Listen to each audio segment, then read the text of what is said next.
बात होती है रिवार्ड नाम के एक शख्स से, जो एक अस्पताल के व्यस्त गलियारे में खड़ा था जब उसका फोन बजा। स्क्रीन पर उसकी प्रेमिका माया का नाम चमक रहा था। उसने फोन उठाया और दूसरी तरफ से माया की चिंतित आवाज आई। रिवर, क्या ये सच है कि तुम्हें काम पर डांट पड़ी है? रिवर ने एक गहरी सांस ली। डांट? नहीं माया, मुझे विभाग से हटा दिया गया है। 1 महीने के लिए निलंबित कर दिया गया है। माया की आवाज में एक पल के लिए खामोशी छा गई। फिर उसने धीरे से पूछा, क्या तुम नौकरी बदलने के बारे में सोच रहे हो? रिवर ने कड़वाहट भरे स्वर में जवाब दिया, मैं तो अब छोड़ देना चाहता हूं माया, लेकिन मेरे पास पैसे की तंगी है। अगर मैं अभी नौकरी छोड़ दूं तो मेरे माता पिता का कर्ज कौन चुकाएगा? माया फिर चुप हो गई। कुछ पल बाद उसने ऐसी बात कही जिसने रिवर को स्तब्ध कर दिया। रिवर, शायद हमें अपने रिश्ते पर दोबारा विचार करना चाहिए। रिवर को लगा जैसे किसी ने उसके सीने पर वार किया हो। क्या? तुम ये क्या कह रही हो माया? माया ने गहरी सांस लेते हुए कहा, मेरे सहकर्मी लगातार मेरे पीठ पीछे फुसफुसाते हैं। इस बार उन्होंने तुम्हारे व्यवहार के बारे में बात की। रिवर ने उसे बीच में ही टोक दिया। मैंने कुछ गलत नहीं किया माया, मैं तो बस अपने नैतिक सिद्धांतों की रक्षा कर रहा था। लेकिन माया ने उसे फिर रोका। रिवर, मैं गंभीर बात करना चाहती हूँ। उसकी आवाज में ठंडक थी। हम भले ही अलग अलग विभागों में हों, लेकिन हमारा रिश्ता तो ऑफिस रोमांस ही है। और अब जब तुम्हारा रिसर्च इंस्टीट्यूट के डायरेक्टर हैंक से झगड़ा हो गया है, मुझे भी इसका खामियाजा भुगतना पड़ रहा है। लोग मुझे तिरछी नजरों से देखते हैं। मैं इस सब में बहुत ऊर्जा खर्च कर रही हूँ। रिवर का गुस्सा भड़क उठा। तुम्हें तो पता है माया, हैंक ने क्या क्या गलत किया है, और अब तुम वैसी वैज्ञानिक बन रही हो जो कुछ देखकर भी अनदेखा कर देती है। माया की आवाज में दर्द और थकान थी। हाँ रिवर, मैं उस समाज का हिस्सा हूँ जो अनदेखा करता है, लेकिन मैं अब और नहीं सह सकती। ये आखिरी बार है जब मैं ये बात कह रही हूँ। प्लीज मुझसे नाराज मत होना। तुम अब बच्चे नहीं हो, ना ही 20 साल के। उसने एक पल रुककर कहा, मुझे माफ करना रिवर, और कृपया अब मुझे फोन मत करना। फोन कट गया। रिवर ने फोन को अपनी हथेली में जोर से भींच लिया। उसका चेहरा गुस्से और दर्द से लाल हो गया। उसने मन ही मन हैंक को कोसा, जिसे वो अपनी सारी मुसीबतों का जिम्मेदार मानता था, लेकिन गहरे में वे अब खुद को भी दोष देने लगा था। इस दुनिया में सिद्धांतों की रक्षा की कीमत चुकानी पड़ती है, ये वो समझ चुका था। गुस्सा करने का अब कोई मतलब नहीं था। 4 दिन पहले जब रिवर को निलंबित नहीं किया गया था, वे अपने ऑफिस में कैंसर रोधी दवाओं के बीच काम कर रहा था। तभी उसका सहायक क्रिस दौड़ता हुआ आया। रिवर, बड़ी खबर, हमारी कंपनी ने सेलिक्योर खरीद लिया है। रिवर का चेहरा आश्चर्य से भर गया। सेलिक्योर? लेकिन वे तो अभी क्लिनिकल ट्रायल्स में हैं। क्रिस ने उत्साह से कहा, हाँ, लेकिन हमारी मैनेजमेंट ने इसके लिए 10 अरब का निवेश किया है। ये इसके लायक है। रिवर ने भौं सिकुड़ते हुए कहा, अगर ऐसा है तो हमें इसे जल्द से जल्द पूरा करना चाहिए, लेकिन मुझे यकीन नहीं हो रहा कि हमारी कंपनी ने इसे पहले ही खरीद लिया। वे जानता था कि सेलिक्योर हमारी कंपनी की दवाओं से कहीं बेहतर है। उनकी दवा एलोआ के साइड इफेक्ट्स थे, चकते, और इसे लंबे समय तक लेना पड़ता था, लेकिन सेलिक्योर, उसमें ऐसा कुछ नहीं था। तभी ऑफिस में एक काली बालों वाली लड़की दाखिल हुई। वे रिसर्च की प्रभारी थी और सेलिक्योर की खरीद की खबर सुनकर वे भी हैरान थी। हमें इसे जल्द से जल्द खत्म करके बेचना चाहिए, रिवर ने सुझाव दिया। मुझे लगता है कि सेलिग्नार कंपनी अभी भी कुछ नया बना सकती है। क्या हमें कोई अच्छे नतीजे मिले थे? रिवर ने आत्मविश्वास से जवाब दिया, हाँ, ये दवा बेहतर काम करेगी और मैं इसे किसी से भी बेहतर तरीके से पूरा कर सकता हूँ। बाद में रिवर उस जगह गया जहां हड्डियों के अवशेष रखे जाते थे। वो एक बूथ के पास रुका जहां एक छोटी लड़की की तस्वीर थी। उसने तस्वीर को देखकर धीरे से कहा, देख, तेरा भाई आ गया। उसने अपनी छोटी बहन, जिसे वे खो चुका था, से वादा किया, थोड़ी देर बाद मैं तुम्हारा बदला ले लूंगा। एक नई दवा बनाई गई है और हमारी कंपनी ने इसे खरीद लिया है। मैं वादा करता हूं अब ना कोई और कैंसर से मरेगा। उसी दिन डायरेक्टर हैंक ने उसे अपने ऑफिस में बुलाया। रिवर, तुम सेलिक्योर को लेकर इतने उत्साहित क्यों हो? हैंक ने सवाल किया। रिवर ने बिना हिचक जवाब दिया, क्योंकि ये हमारी कंपनी की दवाओं से कहीं बेहतर है। इसका क्लिनिकल क्योर रेट ज्यादा है और साइड इफेक्ट्स कम है। हैंक का चेहरा सख्त हो गया। रिवर को उस पल एहसास हुआ कि उसकी सच्चाई शायद उसे महंगी पड़ेगी। हैंक का चेहरा तनाव से सख्त हो गया। उसने रिवर की ओर देखते हुए पूछा, क्या तुमने कभी सेलिक्योर की खामियों के बारे में सोचा है? रिवर एक पल के लिए चुप रहा। वे जानता था कि सेलिक्योर की कीमत कम है, इसके गुण हमारी दवा एलोआ से कहीं बेहतर हैं, साइड इफेक्ट्स नहीं है और पूर्ण रिकवरी का समय भी कम है। फिर भी वे कुछ कहने की कोशिश करने लगा। हाँ, शायद इसमें कुछ कमियां हों, उसने शुरू किया, लेकिन सेलिक्योर से इलाज में सिर्फ 2 साल लगते हैं, जबकि एलोआ को 5 साल। हैंक ने बेरुखी से जवाब दिया, मुझे अभी तक कोई शक नहीं, लेकिन मरीज को तो कोई एक दवा चुननी ही पड़ेगी। बताओ रिवर, कंपनी की बिक्री के लिहाज से क्या बेहतर है? रिवर का दिमाग तेजी से चला। वे जानता था कि एलोआ की कीमत सेलिक्यूर से कहीं ज्यादा है और इसका रिकवरी पीरियड भी लंबा है। स्वाभाविक रूप से एलोआ की बिक्री ज्यादा थी। उसने जवाब देने से पहले एक गहरी सांस ली, लेकिन हैंक ने उसकी चुप्पी को भांप लिया। मैंने सेलिक्यूर इसलिए खरीदा ताकि तुम जैसे लोगों से छुटकारा पा सको, हैंक ने ठंडे लहजे में कहा। दीवा स्वप्न देखना बंद करो रिवर, और जैसा मैं कहता हूं वैसा करो। रिवर का दिल तेजी से धड़कने लगा। क्या बाकी लोगों को इस बारे में पता है? उसने पूछा। हैंक ने व्यंग्य भरी हंसी हंसते हुए कहा, हमारी कंपनी में तुम जितने अक्षम और भोले लोग दो और नहीं है। ये शब्द रिवर के सीने में तीर की तरह चुभे। वे इतना उत्साहित था, लेकिन अब उसे अपमानित महसूस हो रहा था। हैंक ने आगे कहा, विज्ञान में पैसा लगता है रिवर। तुम्हारी मासिक तनख्वाह, तुम्हारी रिसर्च रिएजेंट्स, सब में पैसा लगता है। वह रिवर की ओर झुका और बोला, ये तुम्हारा विश्वविद्यालय नहीं है, ये एक कंपनी है जिसे मुनाफा कमाना है। उस पल रिवर को साफ हो गया कि हैंक कोई वैज्ञानिक नहीं था। कैंसर ड्रग विभाग में हर कोई ये जानता था, लेकिन कोई सवाल नहीं उठाता था। वैज्ञानिक जो कैंसर ड्रग बनाते थे वे बेहतर दवाओं के आविष्कार को अनदेखा करने का ढोंग करते थे। ये सब एक धोखा था। रिवर ने सिर झुकाया और धीरे से बुदबुदाया, धोखेबाज। उसने अपनी कॉफी के कप में अपनी परछाई देखी। गुस्सा, अन्याय के प्रति घृणा और तिरस्कार, ये भावनाएं उसे अंदर से खाए जा रही थीं। उसे ऐसा लगा जैसे वो उल्टी कर देगा। जिन बुजुर्गों का वे सम्मान करता था, जिन पर वे भरोसा करता था, वे सब झूठे निकले। दुनिया की सबसे अच्छी फार्मास्यूटिकल कंपनी जहां वे काम करता था, वे भी एक धोखा थी। अचानक रिवर का गुस्सा फट पड़ा। उसने मेज पर जोर से मुक्का मारा, जिससे हैंक चौंक कर पीछे हट गया। तुम नीच इंसान हो, वे चीखा। खुद को वैज्ञानिक कहने की हिम्मत मत करना। हैंक के जवाब का इंतजार किए बिना रिवर तेजी से ऑफिस से बाहर निकल गया। उसका दिल भावनाओं के तूफान से भरा हुआ था, लेकिन वे रुका नहीं। निलंबन के बाद का 1 महीना रिवर के लिए धुंधला सा बीता। वे उसने खुद को शराब में डुबो दिया। वे कंट्रोल खो चुका था और उसका जीवन एक नशे की आदत में तब्दील हो गया था। उसने पूरे महीने में ज्यादातर समय शराब पीते हुए बिताया। कंपनी में मिले धोखे और निराशा ने उसे इस हद तक तोड़ दिया था कि उसे कुछ याद ही नहीं रहा। जल्द ही रिवर ने एक डॉक्टर से मुलाकात की, जिसने उसे बताया कि उसे हेपेटाइटिस हो गया है। अगर तुमने शराब पीना जारी रखा, डॉक्टर ने चेतावनी दी, तो तुम्हें लिवर सिरोसिस हो सकता है और तुम मर सकते हो। रिवर ने उस पल सोचा कि जीवन पूरी तरह बेकार है, लेकिन आत्महत्या का ख्याल उसके मन में नहीं आया। वे जानता था कि अगर वे हार मान लेगा तो उसके माता पिता और उसकी छोटी बहन की यादें भी बेकार चली जाएंगी। उसने मन ही मन ठान लिया कि वे अपनी दिवंगत बहन को और शर्मिंदा नहीं होने देगा। उसे फिर से हिम्मत जुटानी थी। रिवर ने खुद को संभाला और लाइफ क्रिएशन रूम की ओर बढ़ा। जैसे ही उसने दरवाजा खोला, उसने जोर से कहा, मैं रिवर हूं, कैंसर ड्रग रिसर्च विभाग से। कमरे के अंदर उसने एक युवक को अपने वर्क स्टेशन पर सोते हुए देखा। रिवर ने चारों तरफ नजर दौड़ाई। लाइफ क्रिएशन विभाग वे जगह थी जहां फैटी एसिड्स, न्यूक्लियोटाइड्स, इलेक्ट्रोलाइट्स और अन्य जैविक तत्वों पर काम होता था। यहाँ कृत्रिम रूप से जीवित कोशिकाओं का संश्लेषण किया जाता था और जीवन सृजन के नए रूपों की खोज की जाती थी। रिवर ने ऊपर देखा जहां लैब का साइन बोर्ड टंगा था। उसका नंबर देखकर उसे एहसास हुआ कि शायद इस विभाग को उन प्रॉब्लमेटिक कर्मचारियों को अलग करने के लिए बनाया गया था जैसे वे, लेकिन कमरा आश्चर्यजनक रूप से साफ सुथरा था। मेजों पर इलेक्ट्रोफोरेसिस किट और जरूरी सिस्टम्स रखे थे। तभी उसका ध्यान एक अजीब सी आवाज की ओर गया। उसने सिर घुमाया और देखा कि एक हीटिंग यूनिट काम कर रही थी जो टेस्ट सब्सटेंस को एक निश्चित तापमान पर नियंत्रित करती थी। लेकिन उसे समझ नहीं आया कि इसके साथ क्या करना है। यह भी स्पष्ट नहीं था कि इतने लापरवाही से उपकरण को इस हालत में कौन छोड़ गया। उसका दिल तेजी से धड़कने लगा। उसने फैसला किया कि सबसे पहले उसे हीटिंग यूनिट को बंद करना होगा ताकि पदार्थ और गर्म ना हो। सावधानी से उसने चिमटे लिए और एक अज्ञात गुलाबी पदार्थ से भरी शीशी को बाहर निकाला।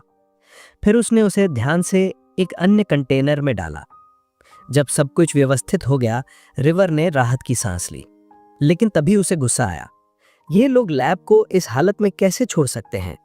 उसने मन ही मन सोचा। तभी उसकी नजर एक गुड़िया पर पड़ी जिस पर रोजलिन लिखा था। उसे तुरंत समझ आया कि ये एक कृत्रिम कोशिका थी। उसने गुलाबी पदार्थ वाली शीशी को फिर से उठाया और उसे और करीब से देखने का फैसला किया। रिवर ने शीशी को माइक्रोस्कोप के नीचे रखा और उसमें झांका। शुरू में सब कुछ ठीक लग रहा था, लेकिन फिर उसने देखा कि कोशिकाएं तेजी से मर रही थीं। उसे एहसास हुआ कि शायद पदार्थ में नमक की कमी थी। उत्साह से भरा उसने एक बूंद घोल डालने का फैसला किया। उसने सावधानी से घोल डाला, लेकिन पहले तो कोई असर नहीं हुआ। अचानक सारी कोशिकाएं मर गईं। रिवर ने एक पल के लिए ठिठक कर सोचा, मैं गलत था, उसने खुद से कहा। उसे याद आया कि पहले भी ऐसी स्थितियां आई थीं। क्या वाकई जीवन को इतनी आसानी से बनाया जा सकता था, बिना सोचे समझे? तभी उसका हाथ शीशी के उस हिस्से से टकराया जहां एक दरार थी। उसकी उंगली कट गई और खून की बूंदें टपकने लगी। दर्द से वो सिहर उठा। उसने उपकरणों की खराब हालत पर हैरानी जताई। कमरा इतना साफ सुथरा था, फिर भी उपकरण इतने खराब क्यों थे? उसने अपनी उंगली को फिर से देखा, खून रुक नहीं रहा था। उसने घाव को ध्यान से जांचा, ये सुनिश्चित करने के लिए कि उसमें कुछ फंसा तो नहीं। फिर वो बाथरूम की ओर बढ़ा ताकि घाव को धो सके। बाथरूम में उसने अपनी उंगली पर ध्यान दिया और कुछ अजीब देखा। कट पर एक सफेद झाग बन रहा था।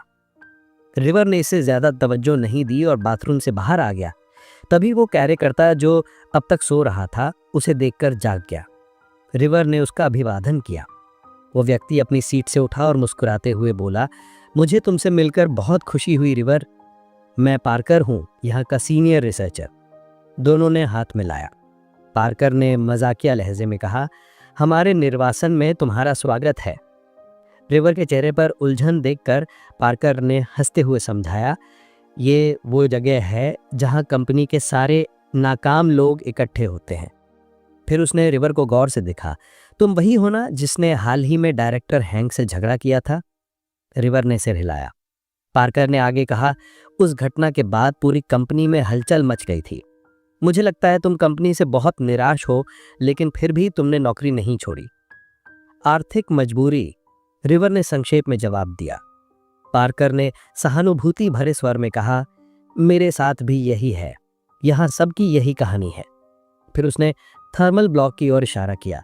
वैसे उसका क्या हुआ? रिवर ने ईमानदारी से बताया, मैंने उसे बंद कर दिया और सैंपल निकाल लिया। फिर मैंने उसमें थोड़ा घोल डाला, लेकिन सारी कोशिकाएं मर गईं। पार्कर ने मुस्कुराते हुए कहा, काफी अच्छा प्रयास था। मुझे खुशी है कि यहाँ एक काबिल विशेषज्ञ आया है। उसने रिवर को आश्वस्त करते हुए कहा, लेकिन इसमें कुछ नहीं हो सकता। हमारा ये प्रयोग पिछले 2 दिनों से असफल हो रहा है। ऊपर वाले इस प्रोजेक्ट से कोई उम्मीद नहीं रखते हैं। पार्कर ने रिवर को एक सोडा की बोतल थमाई और कहा, चिंता मत करो, साल के अंत में एक महत्वपूर्ण सेमिनार है। रिवर कुछ पूछना चाहता था, लेकिन तभी उसके सीने में एक तेज दर्द उठा। उसने पार्कर की ओर देखा, लेकिन उसकी आंखें धीरे धीरे बंद होने लगी। सोडा की बोतल उसके हाथ से छूट गई और वो फर्श पर गिर पड़ा। पार्कर तुरंत उसके पास दौड़ा और उसे होश में लाने की कोशिश की।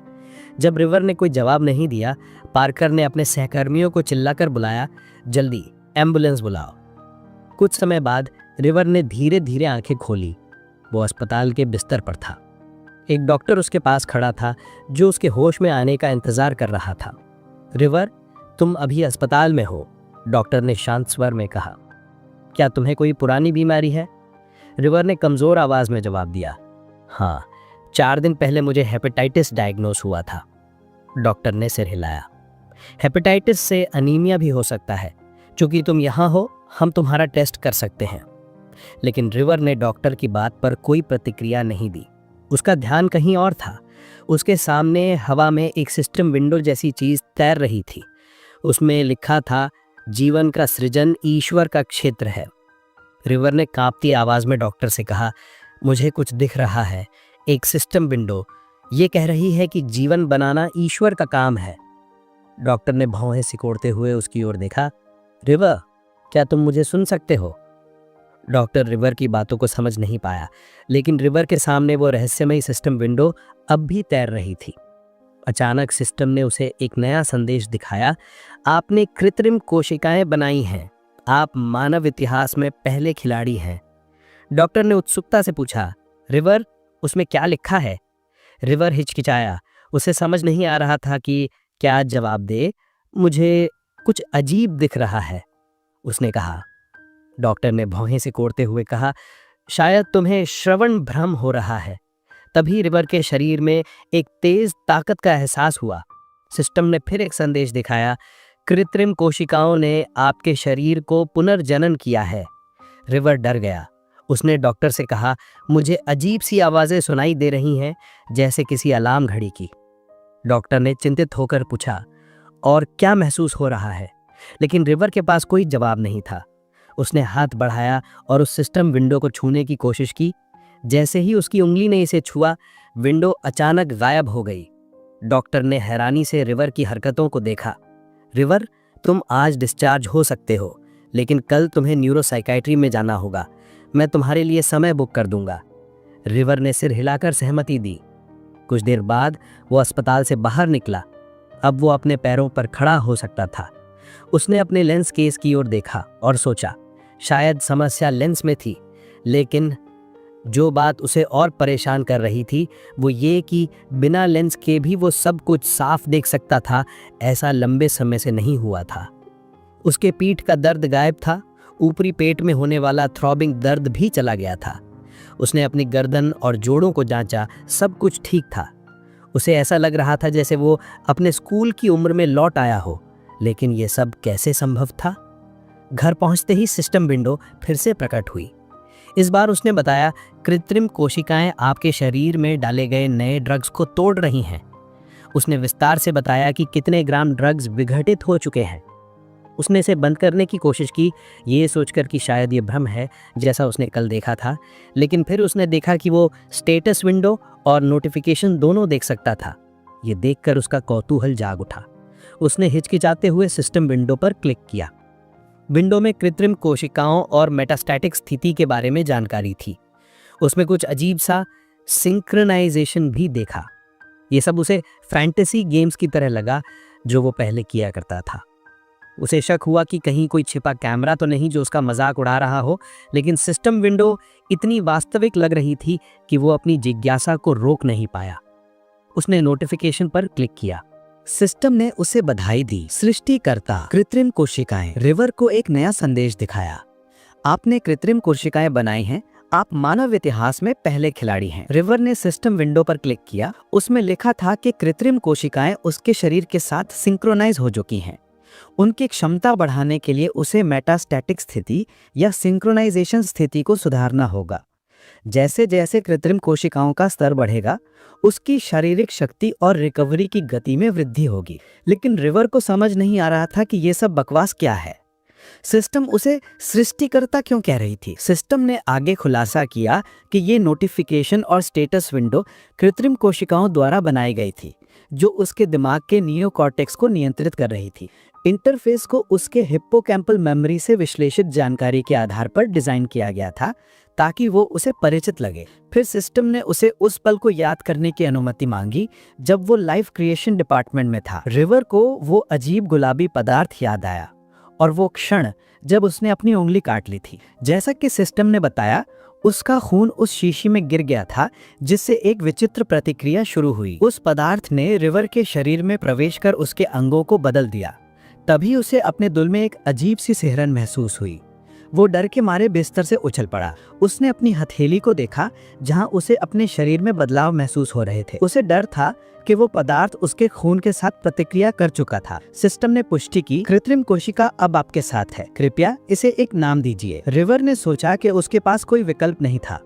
उसने एक अनोखा नाम सुझाया, नॉग, लेकिन सिस्टम ने इसे बेईमानी करार दिया। रिवर ने तर्क दिया कि ये नाम सार्थक है, लेकिन सिस्टम ने उसका मजाक उड़ाया। रिवर को कुछ समझ नहीं आ रहा था। ना तो उसे कृत्रिम कोशिका के बारे में पता था, ना ही ये कि सृष्टिकर्ता कौन था। लेकिन सिस्टम अड़ी रही कि सृष्टिकर्ता को कृत्रिम कोशिका का नाम देना होगा।